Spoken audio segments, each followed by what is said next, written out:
bumagsak sa mga kabahayan sa Brazil.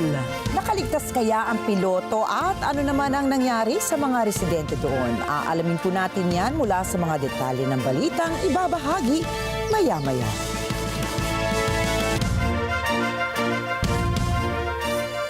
Magandang gabi. Ako po si Rikki Mathay. Ako si Rikki Alagao Flores. Ito ang mata ng Agila International. Para naman sa mga headlines ngayong Huwebes ng gabi.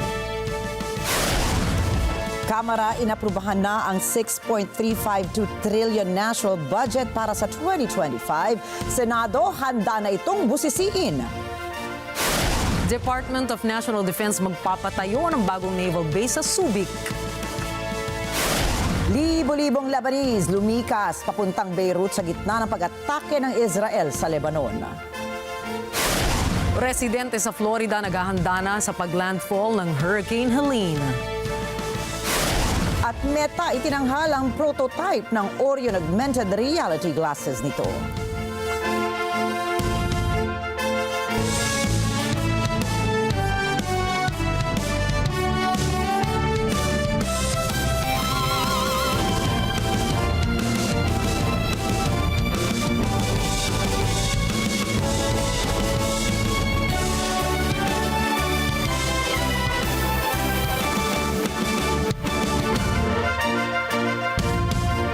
Aprobado na ng mababang kapulungan ng Kongreso ang panukalang 6.352 trillion pesos national budget sa ikatlo at huling pagbasa.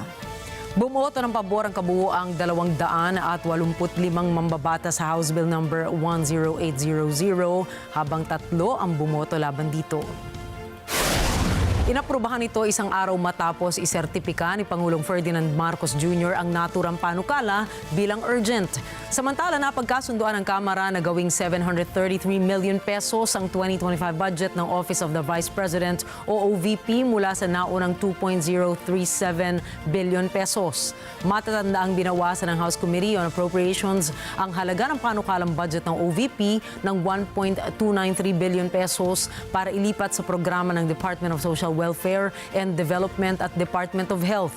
Binigyan din naman ni House Speaker Martin Romualdez na on time o nasa oras ang pag-aproba sa 2025 national budget bilang kahandaan ng pamahalaan na pondohan at isagawa ang mga nakahanay na programa at flagship projects. At handa na ang Senado na tanggapin at busisiin ang kopya ng House version ng panukalang 6.352 trillion pesos national budget para sa taong 2025. Ito ang tiniyak ni Senator Grace Poe, ang chairperson ng Senate Committee on Finance, matapos pagtibayin sa plenaryo ng Kamara sa ikatlo at huling pagbasa nito ang House version ng 2025 General Appropriations Bill. Batid sa schedule na napagkasunduan ng dalawang kapulungan, ipapasa sa Senado ang budget bill sa October 25. Sinabi naman ni Senator Poe na pagkatapos ng kanilang budget hearings at transmittal ng General Appropriations Bill, sisimulan na nila ang pagbubuo ng committee report sa Senado para sa naturang national budget.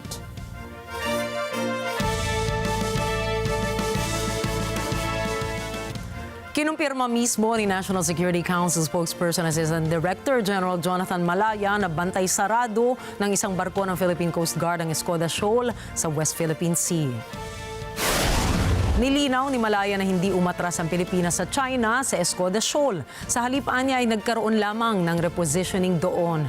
Hindi na nagbigay pa ng ibang impormasyon ng opisyal ukol sa repositioning strategy ng Pilipinas dahil sa operational security reasons. Ngunit tiniyak nito na sa pamamagitan ng pagpapatrolya at pagbabantay ng barko ng Pilipinas sa Escoda Shoal ay walang reclamations at walang mga illegal na aktibidad na mangyayari sa Escoda Shoal. Ang Escoda Shoal ay may layong 75 nautical miles mula sa Palawan at nasa loob ng exclusive economic zone ng Pilipinas. Ngunit pilit na inaangkin ng China ang teritoryong ito. Bagay na pinalagan naman ng Pilipinas dahil labag ang mga ginagawa ng China sa international laws. Magpapatayo ng bagong naval base ang Department of National Defense sa Subic bilang karagdagang asset ng Philippine Navy. Sa katunayan, sinimulan na ang pagbili sa lugar na pagpapatayuan ng nasabing pasilidad. Ayon kay Defense Secretary Gilberto Chodoro Jr., nakipag-usap na sila sa mga opisyales ng Subic Metropolitan Authority para sa espasyong gagamitin ng Philippine Navy sa atas na rin po ni Pangulong Ferdinand Marcos Jr.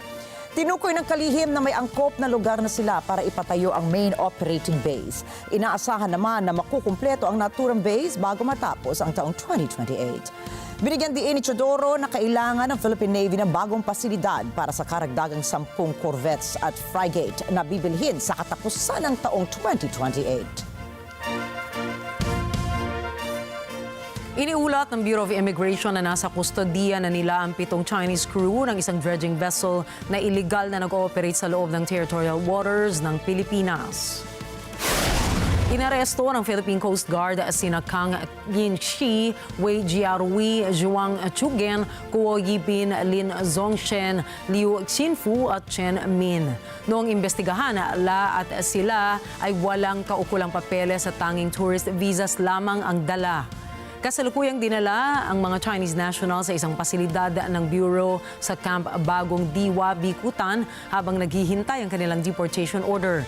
Ayon kay Immigration Officer in Charge Joel Anthony Viado, ang operasyon na ito ay nagsisilbing malinaw na mensahe na ang Pilipinas ay hindi isang playground para sa mga iligal na dayuhan.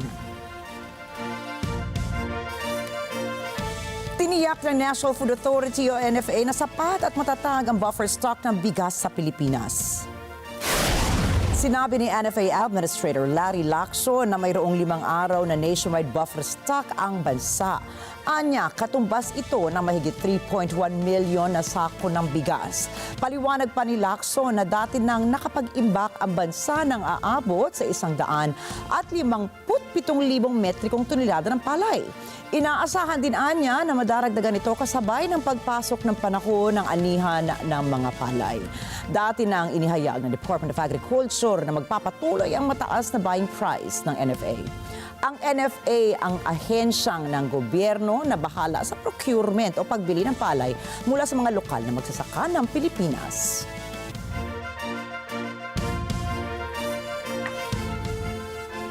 Inaasahan ang posibleng pagtaas sa presyo ng karning baboy sa paparating na holiday season. Sinabi ni Pork Producers Federation of the Philippines President Rolando Tambago dahil ito sa pagtaas ng demand ng pagdating ng nasabing panahon dahil sa iba't ibang okasyon. Anya, kahit bumaba ang farm gate price ng baboy, tataas ito mula 380 pesos hanggang 400 pesos kapag nakarating na sa mga retailers. Batay naman sa monitoring ng Department of Agriculture sa mga pamilihan sa Metro Manila, nasa pagitan ng 260 pesos at 370 pesos kada kilong retail price ng kasim at nasa pagitan naman ng 310 at 400 pesos ang kada kilo ng pork belly. Gayunpaman, sinabi ni Tambago na mayroon pa ring sapat na supply ng baboy dahil mababa ang demand para sa baboy sa mga nakaraang buwan bunsod ng African swine fever sa bansa. Susunod, libu-libong Lebanese lumilikas dahil sa lumalawak na giyera sa pagitan ng Hezbollah at Israel. Mexico hindi inimbitahan ang hari ng Spain sa inaugurasyon ng kanilang president-elect. At US nagdagdag ng $375 million na tulong para sa Ukraine. Yan at iba pang mga balita sa pagbalik ng Mata ng Agila International.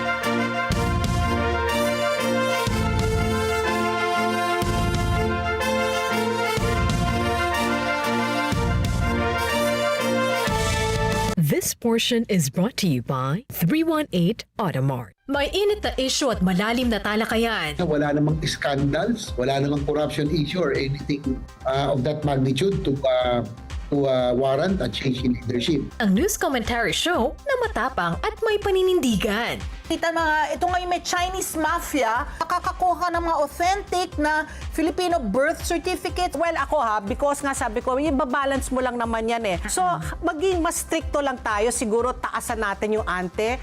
Ano sa palagay nyo? Monday to Friday, 8 to 10 a.m. Dito lang sa Net 25. Together sa Net 25. Sa Net 25. Mula sa Net25 News, ako po si Alex Santos. At ako naman po si Ali Soto. Matatag, matapang at matapat na balitaan. Yan ang aming ihahatid Lunes hanggang Biyernes. Alas 6 hanggang alas 7:30 ng gabi. Mata ng Agila Prime Time. Dito sa Net25.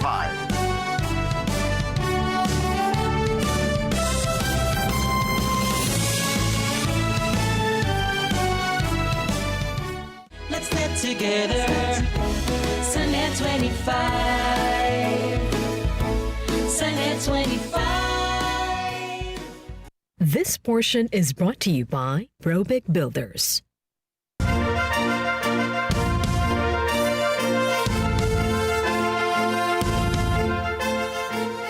Nagbabala ang Defense Ministry ng Taiwan itong Huwebes tungkol sa muling pagdami ng aktibidad na militar ng China sa paligid ng isla, kabilang ang live fire drills.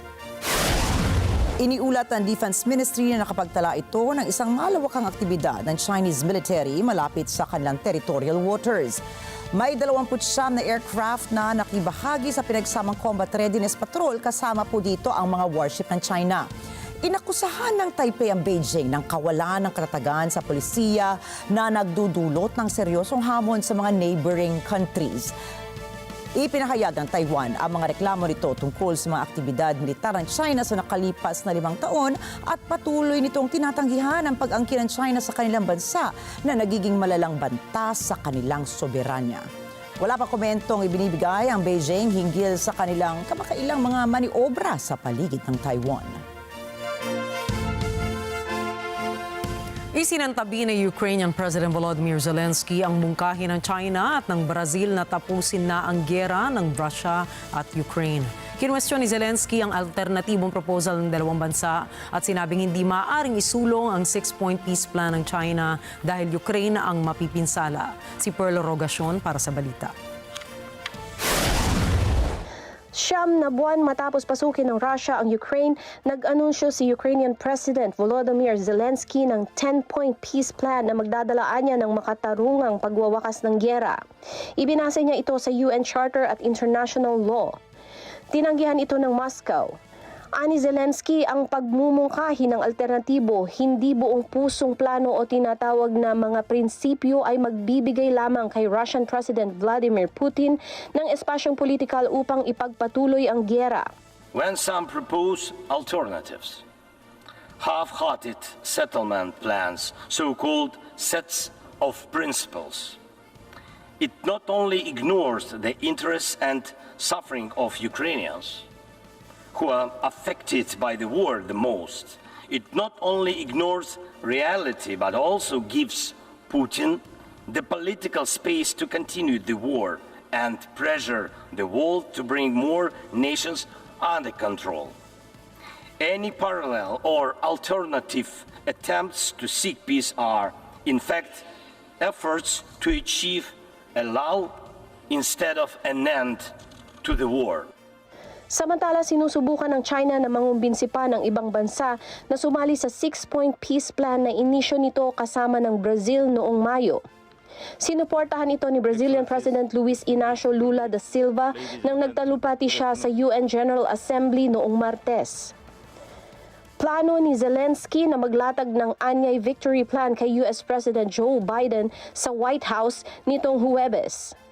Pearl Rogacion para sa Mata ng Agila International. Trusted, connected, on point.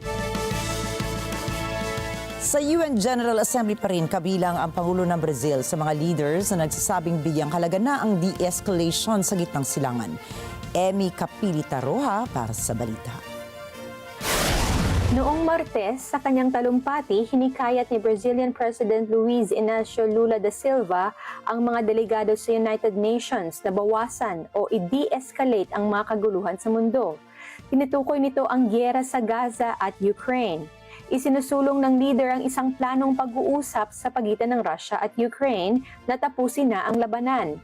Ang mungkahing ito ay tinanggihan na ni Ukrainian President Volodymyr Zelensky. Ayon sa mga kinatawan ng Brazil, hihingi ng suporta para sa planong ito ang Foreign Policy Advisor nitong si Celso Amorim. Ang suportang kailangan ay ilalapit ni Amorim sa mga kinatawan ng 20 bansa sa pagpupulong ng mga ito sa Biyernes. Sa kanyang talumpati, nagbabala si Lula na lumalawak ang peligrong dulot ng giyera sa Gaza patungong Lebanon. Nananawagan si Lula para sa ceasefire. Os gastos militares globais cresceram pelo 9º ano consecutivo e atingiram 2 trilhões e 400 bilhões de dólares. Samantala, nananawagang muli si Lula para sa reforma ng United Nations. Aniya, hindi ginagampanan ng ahensya ang tungkulin nitong kumatawan sa buong mundo at pigilan ang mga gera. Mais de 90 bilhões de dólares. Em Gaza e na Cisjordânia, assistimos a uma das maiores crises humanitárias da história recente e que agora se expande perigosamente para o Líbano. Humingi rin si Lula ng pagre-rebisa ng UN Charter upang buhayin ang pananagutan ng General Assembly na isulong ang kapayapaan at ireforma ang institusyong multilateral. A América Latina e da África de assentos permanentes no Conselho de Segurança é eco inaceitável de práticas de dominação do passado colonial. Emi Capilita Roja para sa mata ng Agila International, trusted, connected, on point. Nanawagan ng Estados Unidos, France at iba pa nitong kaalyado para sa isang agarang 21-day ceasefire sa Israel-Lebanon border. The United States has engaged intensively with all parties in the region.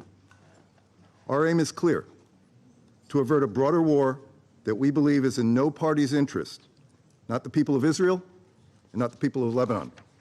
J'ai tenu à demander, au nom de la France, une solution diplomatique est possible. Ces derniers jours, nous avons travaillé avec nos partenaires américains à une plateforme de cessez-le-feu temporaire de 21 jours pour permettre les négociations. Cette plateforme va être rendue publique très rapidement et nous comptons sur les deux parties pour l'accepter sans tarder afin de protéger les populations civiles et permettre qu'une négociation diplomatique s'engage.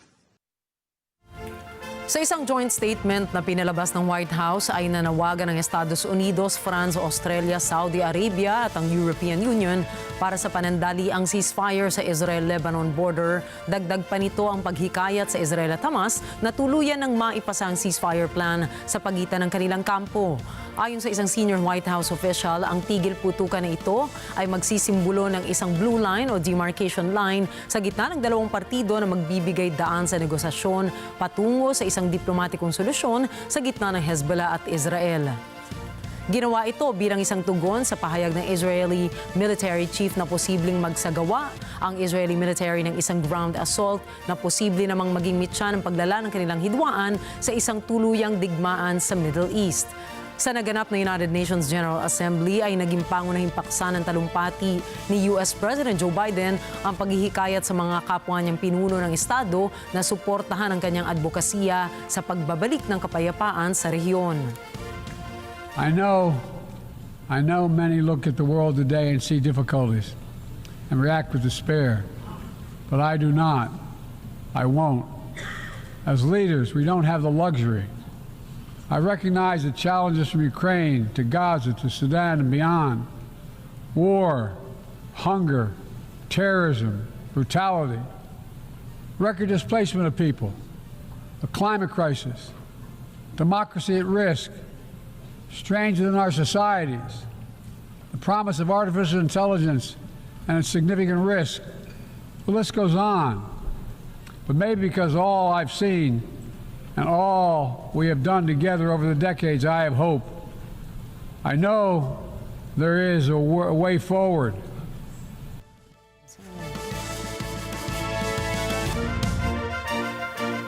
Libo-libong mga pamilya ang napilitang lisanin ang kani-kanilang mga tahanan sa gitna ng malawakang pagpapasabog ng Israel sa Lebanon mula pa noong Lunes. Sa kasalukuyan po, may 558 katao na ang namamatay doon at may 1,835 naman ang sugatan. Marjorie Quintos po para sa detalye.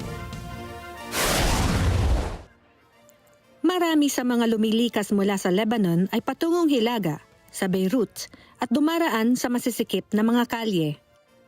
Umaasa silang makarating sa mas ligtas na lugar. Marami sa kanila, bitbit lamang ay isang maliit na bag, laman ang kakaunting pag-aari. Mabilis mapuno ng refugees ang shelters. Ayon sa kanila, katakatakang nabuhay pa sila sa kabila ng mga pambobomba. والله كان صعب كثير يعني عرف شو انا زمطت من تحت الانقاذ يعني عبال شي 10 امتار قصفوا بنيه حد مني واجى شظايا على بيتي عرف شو هربت بالليل. Marami sa refugees ang tumutuloy ngayon sa mga eskwelahang ginawang pansamantalang shelters. Ayon kay Lebanese Minister of Environment Nasser Yassin, sa kasalukuyan, ang mga eskwelahang ginawang shelter ay nasa 252 na. Samantalang ang bilang ng displaces ay nasa 27,000 na. تم فتح العديد من المدارس الرسمية لتصبح مراكز إيواء. وصلت المدارس حتى الساعة كمراكز إيواء إلى 252 مدرسة. ووصل عدد النازحين من أهالينا من الجنوب والبقاع وخاصة من الجنوب في مراكز الإيواء المفتوحة إلى 27,000. وقمنا بوضع لوحة معلومات داشبورد بالتنسيق مع المحافظين والسلطات المحلية والإدارات المحلية لتأمين هذه المعلومات بشكل مستمر ونحن نحدث هذه المعلومات بشكل دائم. Samantala, tumutulong din ang mga pambuong mundong organisasyon tulad ng UNICEF upang tugunan ang mga pangangailangan ng refugees. Ayon kay Edward Beigbeder ng UNICEF Lebanon, bukod sa pagkain, namamahagi ang mga ito ng mga kutsyon, kubrekama, kumot at gamit panlinis sa katawan. UNICEF is supporting the communities and the different ministries to cope with a situation when thousands of people have been displaced. And as we are speaking, we're distributing mattresses, sheets, blankets and hygiene kits. Ito ang pinakamalaking paglikas at pinaka-nakamamatay na pag-atake sa Lebanon mula noong 33 araw na pakikipaglaban nito sa Israel noong 2006. Umaasa ang mga residente na hindi magtatagal ang labanang ito ni maging ganap na gyera. Marjorie Quintos para sa mata ng Agila International. Trusted, connected, on point. Sa United Nations General Assembly, nagbabala si Pangulong Tayyip Erdogan ng Turkiye na mamamatay o namamatay ang Western values at kahalagahan ng sistema ng UN sa Gaza. Narito ang report mula kay Anjo Milano. Sa kanyang talumpati sa UN General Assembly, nanawagan si Turkish President Tayyip Erdogan para sa alyansa ng sangkatauhan upang pigilin ng Israel. Ito ay sa gitna ng patuloy na kaguluhan sa pagitan nito at ng Hamas. Binigyan diin ni Erdogan ang pagbatikos nito sa Israel dahil sa kampanyang militar nito sa Gaza Strip. Gayun din ang hindi niya pangsang-ayon sa mga bansa sa kanluran na pumapanig sa Israel. Anya kasabay ng pagkamatay ng mga bata sa Gaza, namamatay na rin anya ang halaga ng United Nations. Namamatay na rin anya ang katotohanan pati na ang mga sinasabi ng kanluran na ipinagtatanggol nito. Bir lokma kuru ekmek, bir yudum su, bir tas çorba bulamadığı için bugüne kadar yüzlerce Gazze'li çocuk öldü, halen de ölüyor. Gazze'de sadece çocuklar değil, aynı zamanda Birleşmiş Milletler sistemi ölüyor. Hakikat ölüyor. Batı'nın savunduğunu iddia ettiği değerler ölüyor. Matagal nang kinokondena ng Turkey na miyembro ng NATO ang kampanyang militar ng Israel sa Gaza Strip. Simula ng gantihan ng Israel ang Hamas sa pag-atake ng militanteng grupo noong 7 ng Oktubre, inihinto ng Turkey ang lahat ng kalakalan nito sa Israel. Sumali rin ito sa pagsasampa ng kasong genocide laban sa Israel sa World Court. Pinabulaanan ng Israel ang akusasyong ito at sinasabing ang operasyon nito sa Gaza ay bilang pagtatanggol sa sarili laban sa Hamas. Dagdag ni Erdogan, yaong mga nagsasabing tumatrabaho sa ceasefire ay siya rin nagpapadala ng mga armas at ammunition sa Israel. Ito anya ay kawalan ng sinseridad at ng pagiging makatotohanan. Dagdag pa ni Erdogan na nanindigan ang Turkey para sa mga taga-Lebanon habang tinatarget ng Israel ang Hezbollah. İsrail'in son günlerde saldırılarını artırdığı Lübnan halkının ve hükümetinin de yanındayız. Anjo Milano para sa mata ng Agila International. Trusted, connected, on point. Nanindigan naman si Israeli Prime Minister Benjamin Netanyahu na ipagpapatuloy ng Israel ang pag-atake sa militanteng grupong Hezbollah sa Lebanon. Ito ay hanggang sa makamitaan nila ang kanilang layunin sa digmaan na maibalik ang mga na-displaced na mga sibilyang Israeli sa kanilang mga tahanan sa northern border. Iginiit din ng Israeli Prime Minister sa mamamayan ng Lebanon na hindi sila ang punteriya ng digmaan at binalaan ang mga ito laban kay Hezbollah leader Hassan Nasrallah. Ayon naman kay Israeli military spokesperson Rear Admiral Daniel Hagari, ginawa na umano ng Hezbollah ang southern Lebanon at Bekaa Valley na isang combat zone. Sinabi din ni Hagari na napatay sa airstrike sa southern suburbs ng Beirut ang Hezbollah missile and rocket unit commander na si Ibrahim Kibasi nitong hapon ng Martes kasama ng dalawang iba pang commanders. Kinumpirma naman ng Hezbollah ang pagkamatay ni Kibasi. Si Kibasi po ay isang key figure sa pag-activate ng mga missiles at responsable sa ilang serye ng pag-atake sa mga teritoryo ng Israel. Sa kasalukuyan, pumalo na sa 558 na katao ang napatay, habang nasa 1,835 na katao naman ang naitalang sugatan sa inilunsad ng airstrike ng Israel sa southern Lebanon at eastern Bekaa Valley. אני לא יכול לפרט את כל מה שאנחנו עושים, אבל אני יכול להגיד לכם דבר אחד. אנחנו נחושים להחזיר את תושבינו בצפון בבטחה לבתיהם. אנחנו מנחיתים על חיזבאללה מכות שהוא לא דמיין. אנחנו עושים זאת בעוצמה, אנחנו עושים זאת בתחבולה. דבר אחד אני מבטיח לכם, אנחנו לא ננוח עד שהם יחזרו הביתה. Nagpadala ang Israel ng 88 bangkay ng Palestinians na nasawi sa opensibang militar nito sa Gaza Strip.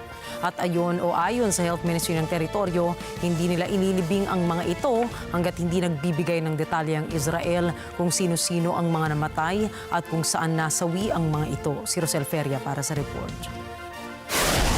Dinala sa Gaza ang mga bangkay sakay ng isang container na isinampa sa isang truck. Dumaan ito sa isang Israeli-controlled crossing. Subalit ayon sa mga Palestino, hindi man lang nagbigay ang Israel ng mga pangalan ng mga ito ni ang lokasyon kung saan sila namatay. Tinanggihang tanggapin ng health officials sa Nasser Hospital ang mga bangkay, pati na ang paglilibing sa mga ito. Nanawagan ang mga opisyal sa International Committee of the Red Cross o ICRC na humingi ng detalye sa Israel. Ayon sa Health Ministry, hindi nila itutuloy ang proseso ng pagtanggap sa container hanggat hindi kumpleto ang impormasyon ukol sa mga bangkay upang sa ganoon ay makilala ang mga ito ng kanilang mga kamag-anak. Ayon sa Hamas-run Gaza Government Media Office, nagbalik ng Health Ministry officials ang driver ng truck, bit-bit ang mga bangkay ng mga Palestino sa Israeli crossing kung saan idinaan ang mga ito. Ayon sa Red Cross, hindi sila sangkot sa proseso ng paglipat. Ayon sa ICRC, karapatan ng mga pamilya na makabalita ukol sa kanilang mga mahal sa buhay at ilibing ang mga ito ng maayos at may respeto. Para sa isang ina na nawawala ng anak, tila pati pag-asang mailibing ng maayos ang mahal sa buhay ay mailap na rin. شوفوا هيا جثث رمينها رموها للناس رموها بالشوارع رموها بالشوارع مش عارفين اهالي مش عارفين جثثهم هاي رمينا بالشوارع بالكوتا هيا القطران هاي هذا مسكرين عليهم ما احنا مش عارفين نشوفهم رمين وين الدول العربيه وينها تيجي تطلع تشوف تيجي تشوف الدول العربيه ولا عبالها الاولاد بيعمل هيك حسب الله ونعم الوكيل على كل واحد مسؤول. Sa ilalim ng international humanitarian law, sino man ang namatay sa armadong labanan ay dapat tratuhin ng may dignidad. Ipinag-uutos ng batas na mahanap sila, makolekta at mailikas upang masiguro na walang mawawala. Rosel Feria para sa Mata ng Agila International, trusted, connected, on point. Ipinagtanggol ng President-elect na Mexico ang desisyong huwag imbitahan ang hari ng Espanya sa kanyang inaugurasyon. Cuando se niega la corona española, no solamente al perdón que engrandece a los pueblos, no los avergüenza, sino que los engrandece. Y además no hay una respuesta oficial al presidente de la República, no solamente a Andrés Manuel López Obrador, sino al presidente de la República, representante del pueblo de México, de la nación, del Estado mexicano. Pues evidentemente no solamente es un agravio al presidente, al hombre, sino al pueblo de México. Ang diplomatic issue na ito ay nagbabadyang madungisan ang inaugurasyon ni President-elect Claudia Sheinbaum sa Mexico City. Noong nakaraang Miyerkules, sinabi ni Sheinbaum na tanging si Prime Minister Sanchez lamang ang naimbitahan na dumalo sa naturang okasyon.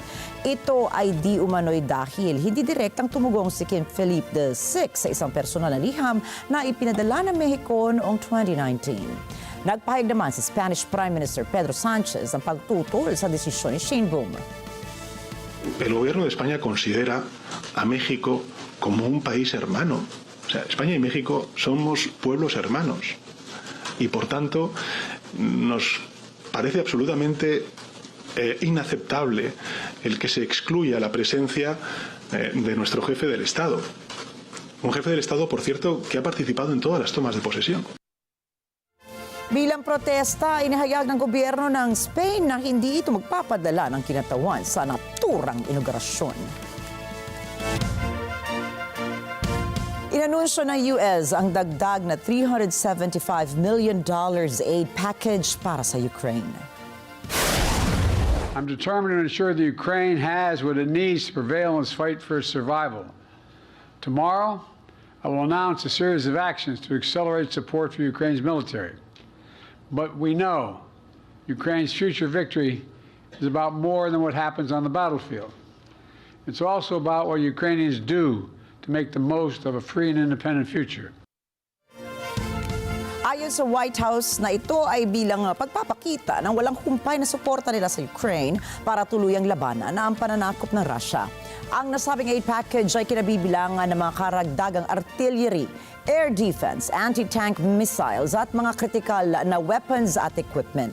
Magugunitang nanguna si US President Joe Biden at ilang mga world leaders na dumalo sa United Nations General Assembly ng suporta kay Ukrainian President Volodymyr Zelensky.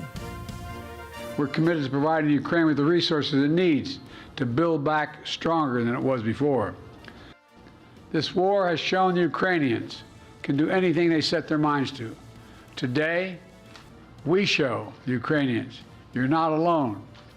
You're not alone in this fight. You're not alone in the reconstruction that comes after.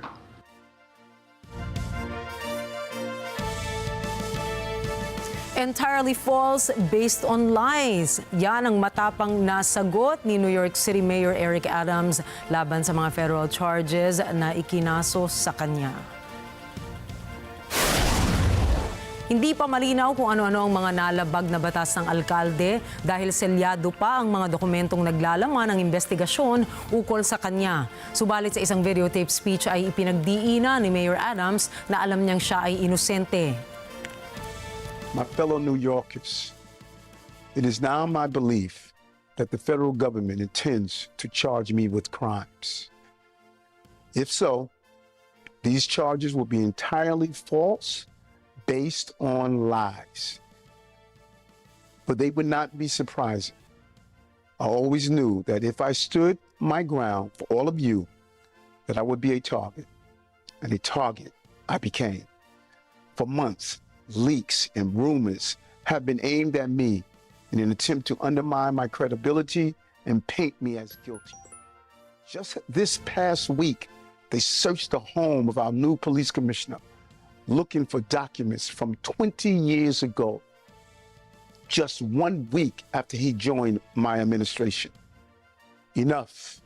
I will fight these injustices with every ounce of my strength and my spirit. Binanggit din ni Adams na agad siyang hihiling ng isang pagdinig upang marinig ng mga New Yorkers ang katotohanan. Nangako rin siya na patuloy na magsisilbi bilang alkalde ng New York City kahit na sunod-sunod ang pag-alis ng kanyang mga tauhan. Kamakailan ay nagbitiw sa administrasyon ni Mayor Adams sina NYC Schools Chancellor David Banks, Health Commissioner Ashwin Vasan at New York Police Department Commissioner Edward Caban. Iba-iba ang dahilan ng tatlong opisyal sa kanilang pag-alis sa pwesto, subalit naniniwala ang ibang mga analysts na posibleng may kinalaman ito sa lumalamig na relasyon ni Mayor Adams at ni US President Joe Biden dahil sa issue ng illegal migration. Susunod, lumalakas sa bagyo sa Florida, nagdulot ang malawakang paglilikas sa estado. Mathay nilabas na ang prototype ng isang augmented reality glasses. At Lady Gaga maglalabas ng bagong album para sa kanyang bagong pelikula. Mga detalye ng mga balita sa pagbabalik na Mata ng Agila International.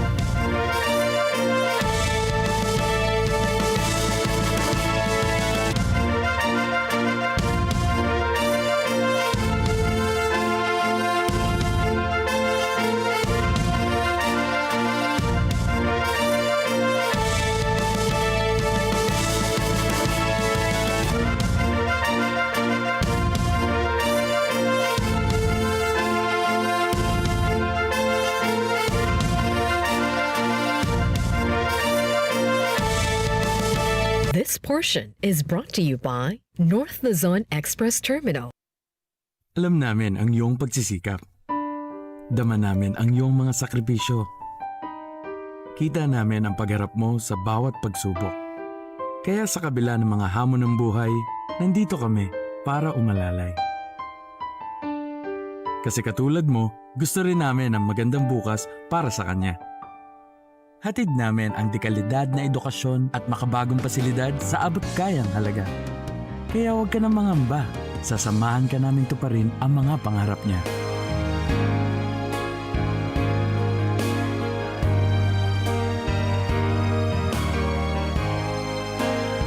Maaasahan mong sulit dito ang mga pinagsikapan mo.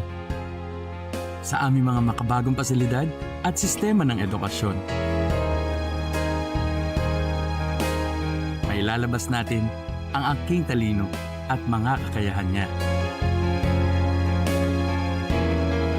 Kahit sa munting halaga, makakasiguro ka na makakasabay siya sa mabilis na pag-ikot ng mundo. Sa New Era, karamay mo kami sa bawat hamon. Kaagapay mo kami sa bawat hakbang. Kasama mo kami sa bawat ngiti at tagumpay.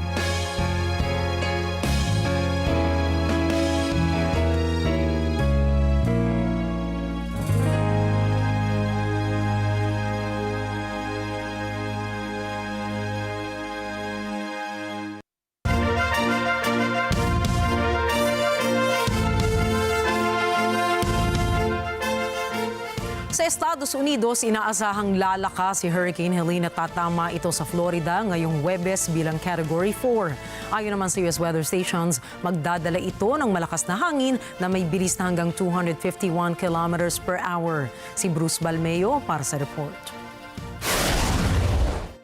Noong Miyerkules, dumaan si Helene sa Gulf of Mexico at inaasahang palalakasin pa ng mainit na tubig ng Gulf bago bumagsak sa panhandle ng Florida sa Huwebes ng gabi doon.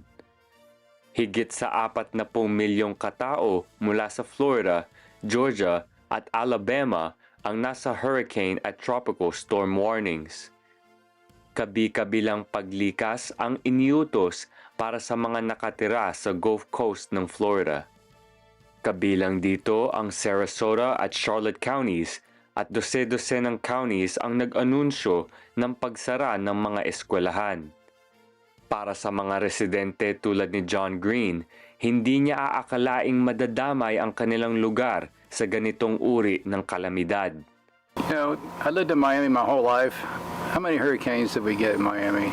All the time we got hurricanes, you know, and now, yeah, we left Miami in 1977 and moved up this way. And I bought this after I retired after 30 years in the Army. We bought this house here to make this our retirement home because it's been pretty safe. The risk's been pretty low for hurricanes up this way. Normally cut across Florida, South Florida, or go up the East Coast, but not too many of them come up in the Big Bend area here. Sometimes you get frustrated. It's time to rethink what we're going to do. Ayon naman kay Frankie Johnson na hindi pa nakakabawi mula sa nakaraang bagyo, inaasahan na niya na walang matitira sa kanilang ari-arian pagdaan ni Helene. It's just been it's been a whirlwind. I mean, last year when Idea hit, we lost everything. I've heard of hurricanes, but I witnessed one, the damage that it, and it just, I mean, when you cross that cattle gap out there, it just, I mean, it looked like a bomb that went off in here. And they're saying this one's going to be worse than that one. So, you know, we're looking at, there's probably not going to be much left. So we're trying to get our stuff out. There's a lot of people that's trying to rebuild that hasn't gotten rebuilt yet. And, you know, here they go again. Ikatlong bagyo si Helene sa loob ng 13 buwan. Ikalawa itong pinakamalakas na tatama sa lugar. Humampas ito sa Cuba at nagbagsak ng 8 pulgadang tubig sa loob lamang ng 24 oras. Bruce Balmeo para sa mata ng Agila International, trusted, connected, on point. Bumagsak po ang isang blimp sa mataong lugar sa Brazil. Makikita po sa video ang aktwal na pagbagsak ng blimp sa mga kabahayan ng Osasco neighborhood. Ayon sa lokal na ulat, inarkila ng Sao Paulo FC team ang blimp bilang bahagi ng kanilang promotional campaign. Batay pa sa ulat ng mga otoridad, dakong 12:06 ng hapon nang naganap ang insidente. Pahayag naman ng National Civil Aviation Agency, lumipad galing sa hangar ang blimp para sa test flight bago ang scheduled game ng kupunan. Wala nang napaulat na nasaktan sa mga residente, subalit dinala naman sa pagamutan ang piloto ng blimp matapos mailigtas ng mga bomberong rumisponde sa crash site. Nagsagawa na ng investigasyon ang Aeronautical Accident Investigation and Prevention Center para alamin ang sanhi ng pagbagsak ng blimp. Nakunan sa kamera ang isang rare squid o pusit sa isang deep dive expedition sa Tonga Trench, ang pumapangalawa sa lalim ng Mariana Trench. Ayon sa Mindanao Iwa Deep Sea Research Center and the Inkfish, ang pusit ay kilala sa tawag na big fin squid. Nakita ang pusit sa 3,300 meters below surface ng Tonga Trench. Paliwanag ng grupo, karaniwang natatagpuan ang mga big fin squid sa Hadal Zone, mga 6,000 meters deep o mas malalim pa. Taong 2001, dating kilala sa tawag na mystery squid ang nasabing pusit. Batay sa salaysay ng Research Center, patungo sana ang surveillance vessel nito sa Horizon Deep nang nahagip ng kamera nito ang pusit. Patuloy naman ang pag-aaral ng mga siyentipiko sa kung ano man ang makikita pa nila sa pinakailalim na bahagi ng dagat. Ito ay sa layong makatagpo pa sila ng mga panibagong findings sa hindi pa napupuntang parte ng deep sea.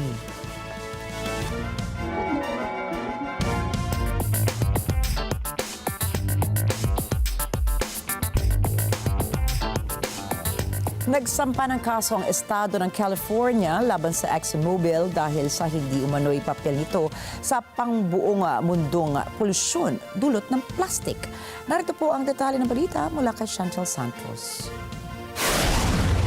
Noong Lunes, ipinahayag ni California Attorney General Rob Bonta na dinimanda ng estado ang ExxonMobil. Ito ay matapos ang halos 2 taong investigasyon na nagpapakita na sa sinasadyang panlilito ng Exxon sa publiko ukol sa limitasyon nito sa recycling. Ayon kay Bonta, nais ng kanyang tanggapan ng impormasyon ukol sa pagpapromote ng Exxon sa advanced recycling technology nito na gumagamit ng prosesong pyrolysis. Ang pyrolysis ay isang proseso kung saan ginagawang langis ang mahirap i-recycle na plastic. Ani Bonta, ang mabagal na progreso ng teknolohiyang ito ay hudyat ng panloloko ng Exxon. Dagdag pa ni Bonta, nais itong tapusin ng mga mapanlokong gawa ng kumpanya at makasiguro ng abatement fund at civil penalties para sa pinsalang idinulot ng plastic pollution sa California. Samantala, umalma ang Exxon laban sa Attorney General at sinabing gumagana ang solusyon ng advanced recycling. Ayon sa Exxon, ang pagdedemanda ay napapabalita ngunit hindi nito nasusolusyonan ang suliranin ng plastic waste. Batay sa isang report noong nakaraang taon ng Mindero Foundation, ang Exxon ang pinakamalaking producer ng resin sa buong mundo. Ang resins ay ginagamit para sa single-use plastics. Ang pagsasampang ito ng California ay bago ang huling round ng Global Plastic Treaty negotiations na gaganapin sa Busan, South Korea sa pagtatapos ng taon. Chantel Santos para sa Mata ng Agila International. Trusted, connected, on point. Hindi masisilayan si Elon Musk sa isang International Investment Summit na gaganapin sa United Kingdom sa October 14. Ito ay dahil hindi siya inimbita ng British government dahil sa mga naging komento niya laban kay Prime Minister Keir Starmer.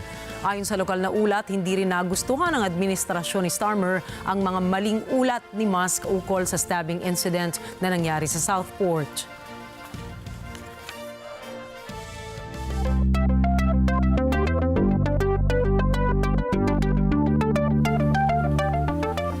Itinampok ni Meta CEO Mark Zuckerberg ang prototype ng Orion Augmented Reality Glasses nito. Ayon sa Meta, nakadisenyo ang Orion Glasses para mag-overlay ng holographic images sa field of vision ng sumusuot nito. May timbang na halos 100 gramo ang Orion Glasses kung saan ay makikita ang pagkakaiba ni sa Meta Quest at Vision Pro ng Apple. Gumagamit din ng eye tracking at voice control features ang Orion para sa navigation ng mga apps. They need to be glasses. They're not a headset. No wires. Less than 100 grams. They need wide field of view, holographic displays, sharp enough to pick up details,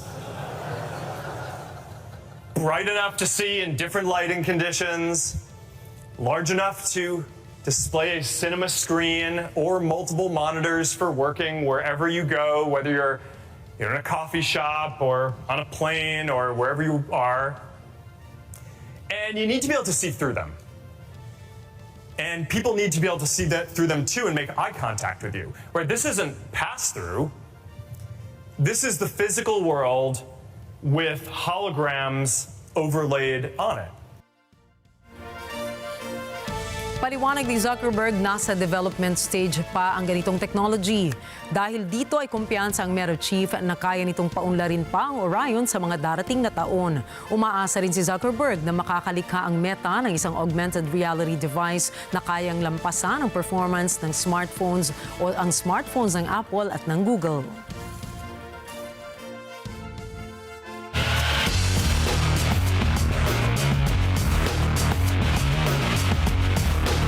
Arestado ang undisputed heavyweight champion na si Alexander Usyk matapos ang isang insidente sa isang Ryanair flight. Naaresto ang kampiyon sa Krakow matapos silang pagbawalang makasakay sa eroplano papuntang London upang mapanood ang laban ni Anthony Joshua at Daniel Dubois. Nag-viral sa social media ang video nito kung saan makikita ang 37 anyos na Ukrainian boxer na nagpupumilit makasakay matapos niyang hindi maabutan ang final boarding call ng kanyang flight. Ayon naman sa kanyang promoter, nakatulog lamang ito sa waiting area habang inaantay ang kanilang flight. Dagdag pa nila na naayos na ng Ukrainian Embassy at ng Polish Police ang nasabing insidente. Nakatakdang kalabanin muli ni Usyk si Tyson Fury sa isang rematch na gaganapin sa Kingdom Arena, Riyadh, Saudi Arabia sa December 21.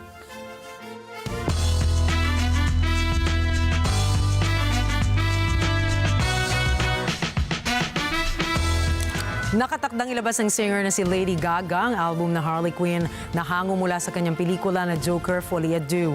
Mapapakinggan ang inaabangang album sa September 27 kung saan tampok ang nasa 13 mga bagong kanta. Matatandaan, ang una nang nag-post ang singer ng ilang teaser photos sa kanyang Instagram na may caption na I'm ready for my interview at don't tell me what to wear. Kasama pa rito ang teaser number na 6.5 na inilabas naman ng Billboard bilang bahagi ng paghahanda sa Harley Quinn album. Lumalabas naman na maaaring ang mga tracklist sa album ay mga recorded versions ng mga classic songs gaya ng That's Entertainment na maririnig mula sa pelikula. Samantala, pagbibidahan naman ni Lady Gaga ang pelikulang Joker 2 kasama ng aktor na si Joaquin Phoenix na nakatakdang ilabas sa mga sinehan sa October 4. Naglabas ang TikTok video ang pop star na si Chappelle Roan kung saan ay sinabi niyang si Kamala Harris ang kanya iboboto para sa US presidential elections. Bago ang video ay binatikos ang netizen si Roan nang sabihin niya sa isang panayam na hindi siya nakakaramdam ng kaba sa pagsuporta sa mga kumakandidato. Anya, parehong may problema ang dalawang partido at wala siyang gustong piliin mula sa mga ito na kaagad namang kinwestiyon ng mga netizens. Iginiit nilang malaki ang pagkakaiba ng Republican at Democratic parties sa usapin ng mga plataporma kung saan ay ang iba ay tinatawag siyang closet Republican. Bilang sagot sa mga ibinabatong kritisismo ng mga tao sa kanyang pananaw sa mga tumatakbong kandidato, ayan na po, naglabas na nga si Roan ng TikTok video. People like me and you, and more so, Palestine, and more so, every marginalized community in the world. So no, I'm not gonna settle for what the options that are in front of me. And you're not gonna make me feel bad for that. So yeah, I'm voting for Kamala. But I'm not settling for what has been offered because that's questionable. Samantala, bago niya tapusin ang video ay ipinahayag niya na karapatan ng bawat isa ang bumoto at malaya silang piliin ang sa tingin nila ay nararapat na pinuno.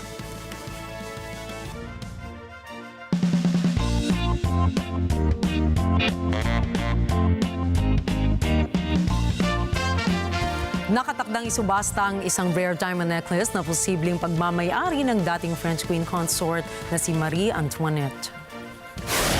Inaasahan na aabot sa higit sa $2 milyong ang halaga ng nasabing kwintas na may bigat na 300 carats. Binubuo ang kwintas ng 3 hanay ng diamonds na may kasama pang diamond tassels na sa magkabilang dulo.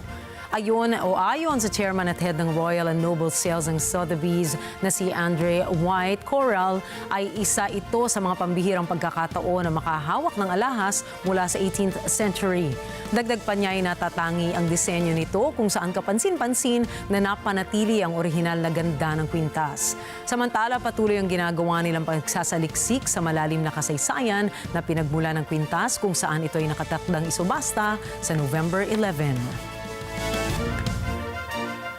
Dinipensahan po ng wellness influencer na si Liv Schmidt ang kanyang weight loss advice content. Ito ay matapos maban ang kanyang TikTok account. Iniginiit niyang gusto niya ang pagiging skinny at wala siya nakikitang mali sa mga bagay na kanyang sinasabi online. Bukod dito ay aabot sa 700,000 ang followers na mayroon siya sa TikTok kung saan tampok ang kanyang mga fitness at maging diet hacks na videos. Tanyag sa kanyang mga linya mula sa content ay ang mga linya na Skinny Girl Essentials at What I Eat in a Day series. Sa kabila nito ay inulan naman ang kanyang content ng iba't ibang kritisismo mula sa mga lisensyadong dietitians. Pahayag nila ay hinihikayat ni Liv ang mga viewers na magkaroon ng di umano'y disordered eating habits dahilan para i-shut down ang kanyang account. Sa ibang balita, nakarating na sa Hong Kong ang 2 panda na iniregalo ng China mula sa probinsya ng Sichuan. Sinalubong ng mga opisyal sa paliparan ng Hong Kong ang dalawang panda na sina An at Keke. Agaw pansin dito ang inihandang mga laruan na may disenyo ng panda at ang nakalatag na red carpet. Bukod dito ay aabot na sa 6 ang kabuuang bilang ng mga panda na mayroon ng bansa na siyang kinikilalang pinakamataas sa talaan ng financial hub. Naniniwala naman ang mga mambabatas na makatutulong ang paggamit ng mga hayop sa pagpapataas ng turismo at sa pagpapaunlad ng ekonomiya. Samantala, maninirahan ang dalawang panda sa Cerise Ocean Park Theme Park kung saan makikita ang ilang bamboo leaves gaya ng nasa probinsya ng Guangdong. At agaw pansin po ngayon sa social media ang king penguin chick na si Pesto na naging star attraction sa Australian Aquarium. Ayon sa supervisor ng aquarium na Jacinto Early ay may bigat na 22 kilos ang 9 na buwan na si Pesto. Dagdag pa rito ay aabot na sa higit sa 1.9 billion ang views nito sa kanilang social media account. At bukod pa po rito, inaasahan naman nila ang pagpasok nito sa fledging period kung saan ay tuluyan na mapapalitan ang kanyang brown feathers ng itim at puti. Batay sa Global Environmental Group ay kayang tumimbang ng mga adult king penguins na 9.5 kilos hanggang 18 kilos. Samantala, kinikilalang ikalawang pinakamalaking uri ng penguin sa buong mundo ang king penguin. Kasunod po yan ng emperor penguin. At narito po kami para maghatid ng balita sa anumang dako ng mundo. Muli ako po si Rikki Mathay. Ako si Rikki Alagao Flores. Ito ang Mata ng Agila International. Para naman sa mga balitang nangyari sa iba't ibang panig ng mundo, punta naman tayo kay Alma para sa Mata ng Agila World News. Take it away, Alma.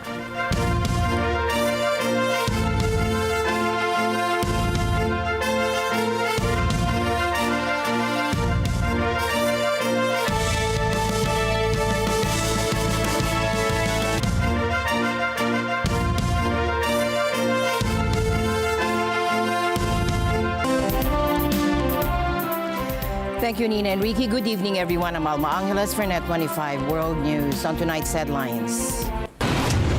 Hurricane Helene intensifies, now forecast to potentially hit Florida as a powerful Category 4 storm. The Big Bend area, 15 to 20 feet. Now, I've been here for 25 years. We don't normally forecast surge values this big, so this is pretty significant. And tensions in the Middle East are rapidly escalating. Israeli Army Chief announced that the military is preparing for a possible ground invasion of Lebanon.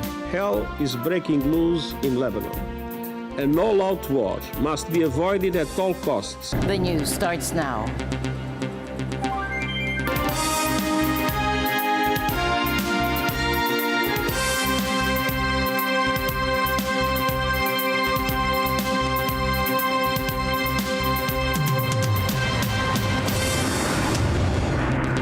Tensions in the Middle East are escalating rapidly. Israel's army chief announced that the military is preparing for a possible ground invasion of Lebanon, following Hezbollah's launch of a ballistic missile towards Tel Aviv earlier today. While the missile was intercepted, Israel's leaders have made it clear that their campaign won't stop until displaced residents can return to their homes. המטוסים כאן למעלה, אנחנו תוקפים כל היום, גם כדי להכין את השטח לקראת האפשרות של הכניסה שלכם, וגם כדי להמשיך לפגוע בחיזבאללה. חיזבאללה היום הרחיב את מעגל האש שלו, בהמשך היום יקבל מענה חזק מאוד. אתם תתכוננו, והיום נמשיך. ואנחנו לא עוצרים, ממשיכים לתקוף, וממשיכים לפגוע בהם בכל מקום, כי המטרה היא מטרה מאוד ברורה להחזיר את תושבי הצפון בטוח. כדי לעשות את זה, Hezbollah, meantime, vows to continue its attack until there is a ceasefire in Gaza. In just 3 days, more than 600 people have been killed, thousands injured in Lebanon, according to health officials. The UN reports that nearly 1 million people have fled the ongoing strikes. Our worst fears seems to be unfolding for the time being. We have seen an acceleration over the last week. We heard yesterday about the massive exodus of the population from the south towards Beirut. We also heard that 2 days ago was the deadliest day since the end of the civil war in Lebanon.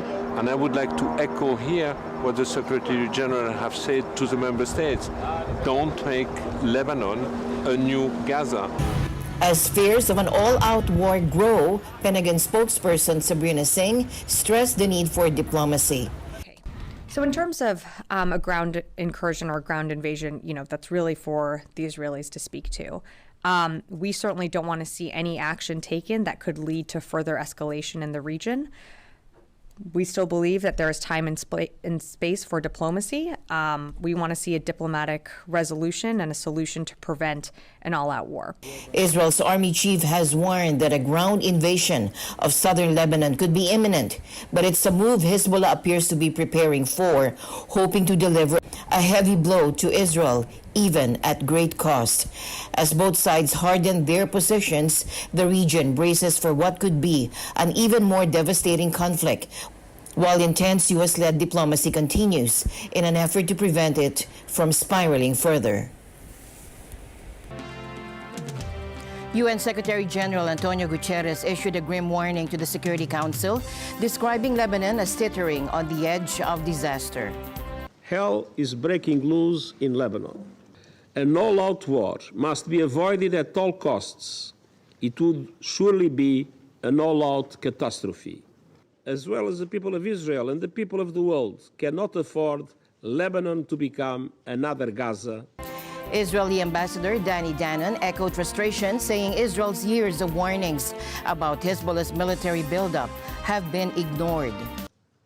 Israel does not seek a full-scale war. We have made our desire for peace clear to all those who are not blinded by hatred and political agendas. However, Israel is under attack. At the head of the terrorist snake, Iran has spread its venom against innocent Israeli civilians, from the Houthis in Yemen attempting to strangle global trade, to Hezbollah's rocket barrage, from Hamas's practice of rape and kidnapping, to the Shia militias in Syria and Iraq targeting Western personnel. We all know the Ayatollah stands behind it all. The Israeli regime has no intention of pursuing peace or agreeing to a ceasefire. Its real objective is to drag the entire region into a full-scale war. Unfortunately, the United States and United Kingdom unwavering support to Israel has given a carte blanche to them for all sorts of sinister behavior. The ongoing aggression against Lebanon is fueled by the failure of the international community and in particular by the United Nations Security Council to hold Israel accountable for war crimes and genocide in Gaza. The United States has engaged intensively with all parties in the region. Our aim is clear: to avert a broader war that we believe is in no party's interest, not the people of Israel and not the people of Lebanon. We are gravely concerned by reports that hundreds of Lebanese civilians have died in recent days. We further mourn the deaths of 2 UNHCR staff. At the same time, and as we have repeatedly made clear, the Security Council cannot ignore the origins of this particular conflict between Israel and Hezbollah. Even as we work to avert a broader war, we have been clear that Israel has the right to defend itself against Hezbollah's attacks. In a coordinated move, the U.S., France, and their allies, including Germany, the EU, Saudi Arabia, Qatar, and the UAE, issued a joint statement calling for an immediate 21-day ceasefire along the Israeli-Lebanon border. The temporary truce, they said, would allow space for diplomatic efforts to prevent further escalation. The coalition urged both Israel and Lebanon to endorse the ceasefire and pursue a peaceful resolution. Former President Donald Trump is once again in the spotlight after intelligence officials briefed him on specific and escalating threats from Iran to assassinate him. According to the Office of the Director of National Intelligence, these threats are very real, and they're aimed at sowing chaos in the U.S. Officials believe Iran may be trying to interfere in the upcoming November election, as Tehran does not want Trump, the Republican presidential nominee, to return to office. As you know, there have been 2 assassination attempts on my life that we know of, and they may or may not involve, but possibly do, Iran. Now, why? During his first term, Trump withdrew the U.S. from Iran's nuclear deal, imposed heavy sanctions, and ordered the killing of Iranian General Qasem Soleimani's actions that continue to provoke strong retaliation efforts from Iran. U.S. intelligence agencies say coordinated attacks against Trump have increased in recent months, with law enforcement working diligently to ensure his safety. Speaking out on social media, Trump also warned that any attempt on his life would be a death wish for the attacker. He also thanked Congress for unanimously approving increased funding for the Secret Service. And by the way, I want to thank the Democrats because they just increased funding for the Secret Service, who worked very hard. They increased funding for the Secret Service, and nobody will believe this. It was a unanimous vote. Republicans, every single Republican, every single Democrat present voted in favor. That was the first unanimous vote we've seen in a long time, and that's to increase the funding of the Secret Service. So I thank everybody in Congress. At a rally near Charlotte, North Carolina, Trump addressed the threats with his characteristic tough talk. But we've been threatened very directly by Iran, and I think you have to let them know, because the best way to do it is through the office of the president, that you do any attacks on former presidents or candidates for president, your country gets blown to smithereens, as we say. Last week, intelligence officials revealed that Iranian hackers stole confidential information from Trump's campaign and allegedly passed it on to President Biden's team in June. Tehran has denied these accusations, but it counters that the U.S. has meddled in Iranian affairs for decades. Now, while Trump was addressing security concerns, Vice President Kamala Harris was in Pittsburgh focusing on the economy. Let's listen in. Look, I'm a capitalist. I believe in free and fair markets. I believe in consistent and transparent rules of the road to create a stable business environment. We will take on bad actors who exploit emergencies and drive up grocery prices by enacting the first ever federal ban on corporate price gouging.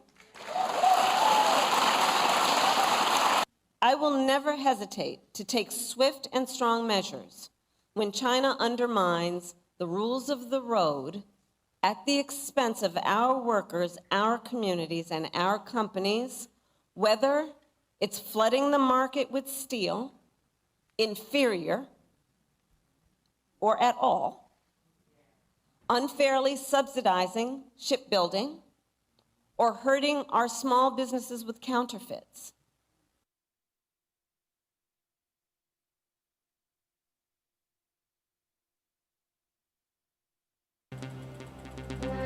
Breaking news on Hurricane Helene. 75 million people across Florida and the Southeast are preparing for the storm's impact, which could hit tomorrow night as a Category 4 hurricane. Forecasts show that Florida's Big Bend region may see wind speeds of up to 130 miles per hour and storm surges reaching 20 feet. The National Weather Service has warned that some areas could face unsurvivable storm surges. Storm surge warning is still in effect for basically the entire west coast of Florida, from all the way down here at Cape Sable and Everglades National Park, all the way around the Big Bend, Apalachicola, over to Mexico Beach. Why are they under a storm surge warning? Look at the peak storm surge values. We're going to zoom in here and talk about some specific values. Let's talk about first the Big Bend area, 15 to 20 feet. Now, I've been here for 25 years. We don't normally forecast surge values this big, so this is pretty significant. So if you're in this area here, this purple area here, Horseshoe Beach, Steinhatchee, Cedar Key, you need to be taking this seriously right now. And if you've been ordered to evacuate, you got to do so very, very soon. But the storm surge will extend well beyond where the center makes landfall. Even down here, let's look at Tampa, 5 to 8 feet of storm surge. And if you're wondering why mandatory evacuations were issued for some of the counties in here, this is why. It's based off the storm surge forecast. Right now, Helene is a Category 1 hurricane, but it's poised to intensify quickly. The storm is over Gulf waters that are about 86 degrees, which provides ideal conditions for it to strengthen.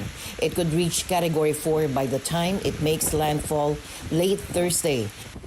Now, why the phrase catastrophic winds? That's seems a little bit up in terms of our language from before, because now we're forecasting Helene to be a Category 4. A Category 4 on the Saffir-Simpson scale before it makes landfall sometime late tomorrow. That's a major hurricane on the Saffir-Simpson scale. We're looking at catastrophic wind impacts within this red area. What does that mean in real-world language? That means you need to prepare for prolonged power outages. Think about what you need to be safe and secure for several days without power. Significant downed trees. So this area in here has a lot of big tree canopy. Those trees are going to come down in those strong winds. Blocked roads, unsafe conditions to be out and about. You need to think about what you need to stay home for several days. Get it and do it tonight. I don't want to put fear in some folks' voice.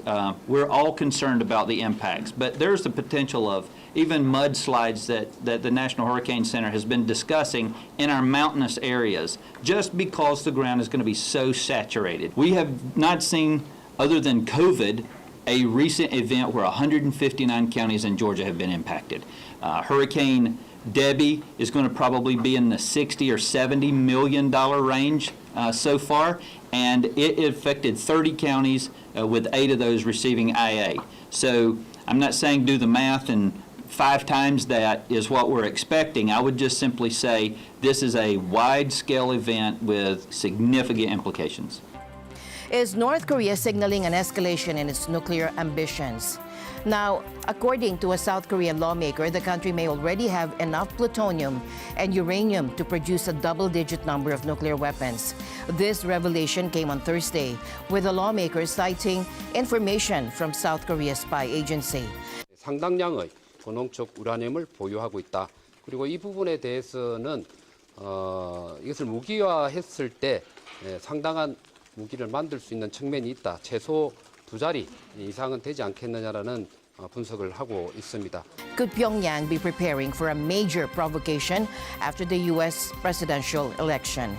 The agency has suggested that North Korea could conduct its 7th nuclear test after November 5, according to Lee Song-kwon, a member of the Parliamentary Intelligence Committee. 미국의 대선을 앞두고 이루어질 가능성이 있는가에 대해서는 배제할 수는 없지만 다양한 방식의 군사적 도발, 예를 들면 ICBM 발사라든지 인공위성 발사나 미사일 발사, 다양한 수단들이 있기 때문에 미 대선 전보다는 더 후가 될 가능성이 있지 않겠느냐라는 분석이 있었습니다.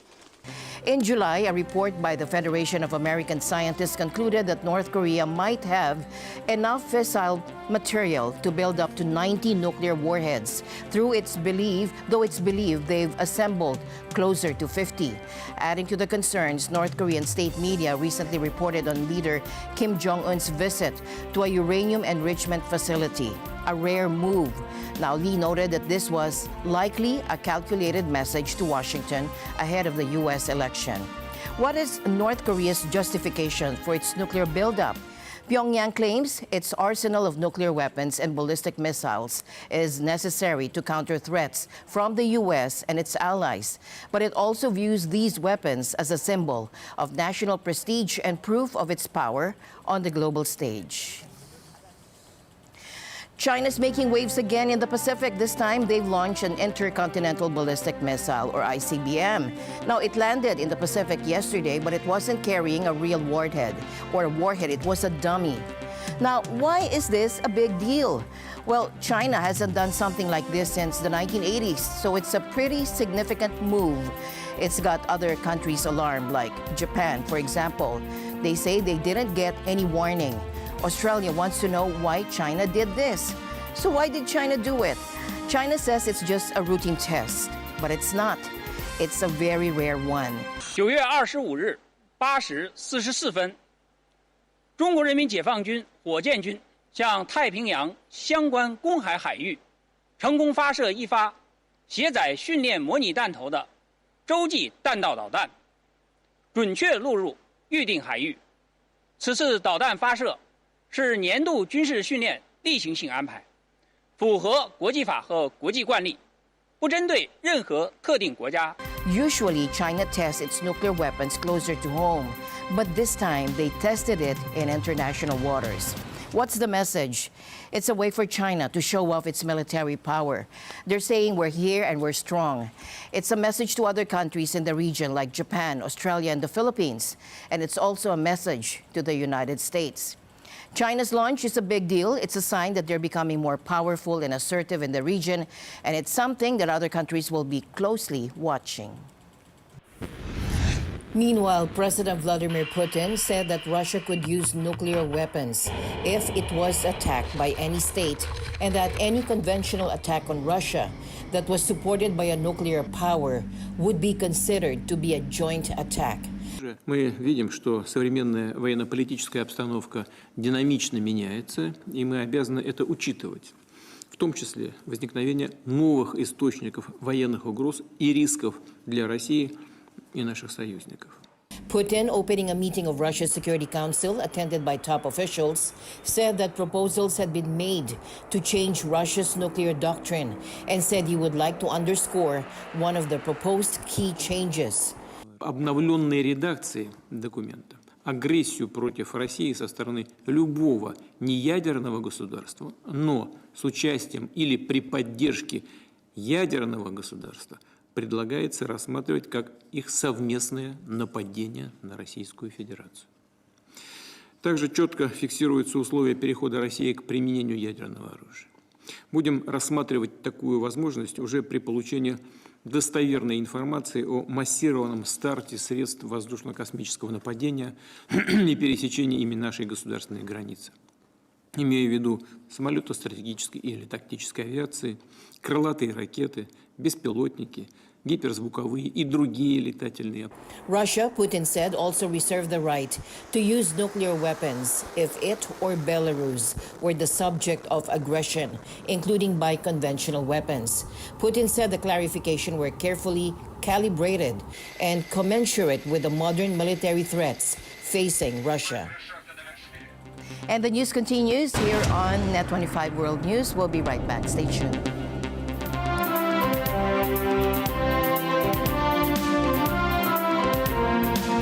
From a purely communication device to camera, the smartphone has evolved. We'll sit down with Ms. Lulu, Brand Marketing Director of Vivo Philippines, to discover how this partnership goes beyond pixels to create a smartphone that's redefining mobile photography. From cutting-edge technology to stunning visuals, we'll explore everything that makes the V40 a must-have. Philippines love to take pictures. I think that's really because the Philippines is really family-oriented. So they treasure all the experience. They want to make it like a memory. Open for business with Cesar Vallejos, Sunday, 9 p.m. Sunday 25. Ang mga maiinit na balita at rumaratsyad ang usapan ng bayan, ihahatid namin sa 100%! 100% ang pagbabalita! 100% talakayan! Lunes hanggang Biyernes! Alas 5 hanggang alas 7 ng umaga! Live na live sa Radyo Agila 1062 Mega Manila! At sa Net25! 100%! Sunday 25. Let's live together. Sunday 25. Imagine living on an island so low that rising tides could swallow your home. And that's the reality for the people of Tuvalu, a tiny nation in the Pacific Ocean. Tuvalu's Prime Minister Fileti Teo recently sounded the alarm at a UN meeting. He warned that by 2050, half of the main island, Funafuri, could be submerged. And that is where most Tuvaluans live, clinging to narrow strips of land barely 20 meters wide. Over the past 3 decades, sea levels have risen 15 centimeters in Tuvalu, a rate that's 50% faster than the global average. Sea level rise is a global and a multi-dimensional phenomenon that requires global action and prompt response. No nation, no community can address it alone. For small island developing countries, sea level rise poses an existential threat to our economies, to our culture and heritage, and to the land that nourished our ancestors for centuries. The existential threat we face is not of our making, but it will remake us. Australia has offered a lifeline, allowing 280 Tuvaluans to migrate each year. But many fear that leaving their homeland behind is only a matter of time. It's an emotional one, and it's not a fair situation from our end that we are facing the brutal impacts of this crisis that we contribute very little to. And what's endangered is our identity to our land, our identity as Tuvaluans, and the future of our children and our descendants. We do have a plan to move somewhere else, like another country. Maybe Australia. It's a very hard decision to make because we have to leave our country. And to leave a country, you have to leave aside the culture. Tuvalu's diplomats are fighting for international recognition of their plight. They want the United Nations to declare that a nation's sovereignty continues even if it's partially or completely submerged due to climate change. I've been an advocate and a youth advocate for climate mobility, but it doesn't mean that we are right now requiring the movement of people at this stage. What we advocate for is the clear path of people to move when it comes to worst case scenarios. And the Philippine Treaty has put us that, have shown a clear path. But it has to be, it's supposed to be a plan B, not a plan A. It's a desperate plea for survival in a world where the consequences of climate change are becoming increasingly severe. A Japanese maritime self-defense force destroyer has made its first passage through the Taiwan Strait. The destroyer, Sazanami, sailed from north to south on Wednesday, heading to a multilateral exercise in the South China Sea. According to sources, it wasn't alone. Navy vessels from Australia and New Zealand also passed through the waters. The Taiwan Strait is considered international waters by the U.S. and other nations, meaning any Navy vessel is allowed to sail through.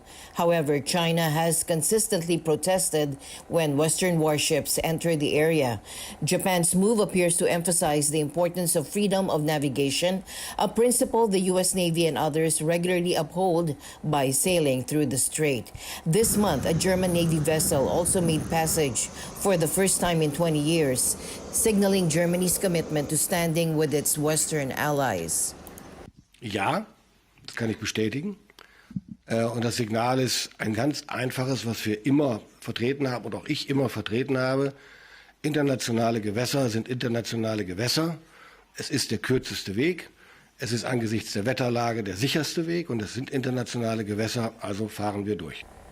China on Wednesday said it had successfully conducted a rare launch of an intercontinental ballistic missile into the Pacific Ocean, while leaders of the Quad grouping of Australia, India, Japan, and the U.S. last week expanded joint security steps in Asia's waters due to shared concerns about China.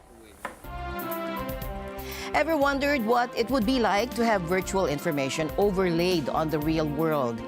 Well, Meta Platforms is about to make that a reality with its innovative AR glasses. Take a look. This is Orion. Meta Platforms chief executive Mark Zuckerberg unveiled Orion, the company's first working prototype of augmented reality glasses, during its annual Connect conference on Wednesday.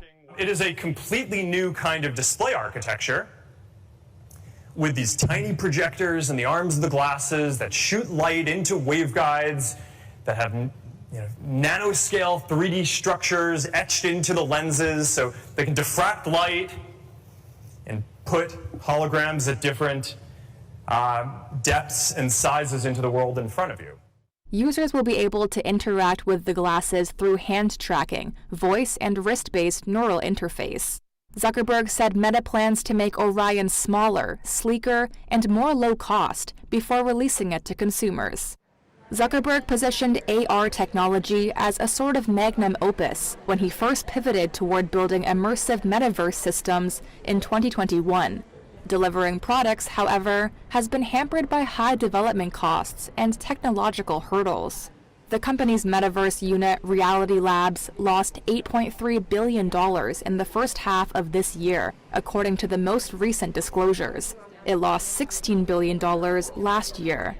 Meta also announced a slew of new AI chatbot capabilities. Meta AI will now respond to voice commands, and users will have the option to make the assistant sound like celebrities, like Judi Dench, John Cena, and Awkwafina. Are live demos risky? Live demos can be risky, yes. Thanks, Awkwafina. Later this year, the company plans to add video generation capabilities and the ability to perform some real-time language translations. And that's it for tonight's broadcast. For everyone here on Net 25, I'm Alma. Thank you all for joining us. Good night.